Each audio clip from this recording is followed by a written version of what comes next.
Hello everyone, I'm Exoblum, and today I'll be talking about some ways to quickly get better in ranked matches in Advanced Swords by Web. Mainly, I'll be discussing some map study and research resources available to you and how to use them. I'll be talking about the competitive ranked mode on Advanced Swords by Web, which is called Global League. And you can access it by going from the main page to Competitions and Global League. To get started with Global League, just set your desired game count to something above 0 and check or uncheck the game modes you want to play. The matchmaking algorithm should set you up with a match within 30 minutes or so, but your experience may vary. The way the Global League algorithm works is that it's more likely to put you in a match on a map that neither you nor your opponent have played before. And in Fog League, if we go to the maps and settings, we can see that there are around 15 maps, all of which are really quite different. It is very likely that when you start, or even when you've gotten a decent amount of experience, that you might be playing on a map you've never played before, in a situation that you've never been in before. I think it goes without saying that the second time you play on a map, you'll do a lot better than the first time. And the reason for that is that you are more familiar with the map and how it plays. And so you can get an edge on your opponent by knowing more about the map than they do. And there's a really easy way to do this. Let's say I have a map on 1v1 Stalingrad, one of the classic Fog League maps. There are three main resources you can access here. One is the map comments. A lot of the time, some people have very insightful or interesting things to say about the map and how it plays. There's also the map analysis screen, which has a bunch of interesting statistics, such as which side is favored, but the most important thing is just the CO data, which is the win rates for each CO. For well-studied maps, you can't really go wrong with picking a CO that has a higher win rate in the tier that is available. And this is great for getting a rough gauge on how strong each CO is without needing to know much about the map.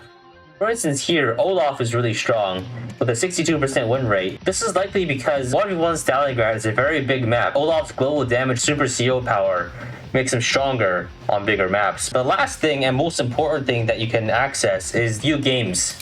And if you go all the way to the bottom, you can see all completed games. And from this, you can view replays of matches completed within the last week. And this is very useful if you want to quickly learn an opening for a map, the capture phase, or how people contest objectives or where they want to fight. So just scroll through this and find a match between players of high elo, like maybe 900 or above, 1000 or above, and then just check out their match. So let's go to this match and view the replay. Once you go to the replay, you can start clicking through their turns and see how they open the map. From this, you can get a rough idea on how to open the map relatively well. Most of the time, the capture phases of most players isn't perfect, but it's a very good start, especially if you've just started playing the game. You can keep clicking through, and most of the time, the information up until the point where the players start fighting is the most valuable. After that, things diverge really quickly, and things kind of get messy, but you can still get a general idea of how these things go. And yeah, you can just go from there. You can see how the map progresses, where they fight. As you can see in Stalingrad, you generally fight near the comm towers and also skirmish on the sides. You don't really fight much in the center, typically speaking. This is information you can glean just by clicking through the replays without needing to play the map. And so, to summarize, looking through replays is great for 1. Figuring out effective lines of play, where you want to fight, where you want to go, places you want to take. And 2, fast tracking, optimizing your capture phase without needing to know too much of the map. The way I think about it, it's a very effective use of your time. Each Advanced Swords by Web match can take on the order of maybe several hours over the course of several days or weeks to finish.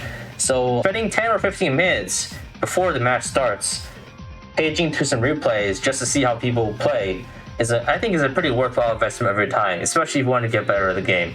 Anyway, that's it for today. Thanks for watching. Please remember to like, comment, and subscribe if you want to see more videos like this. And see you next time.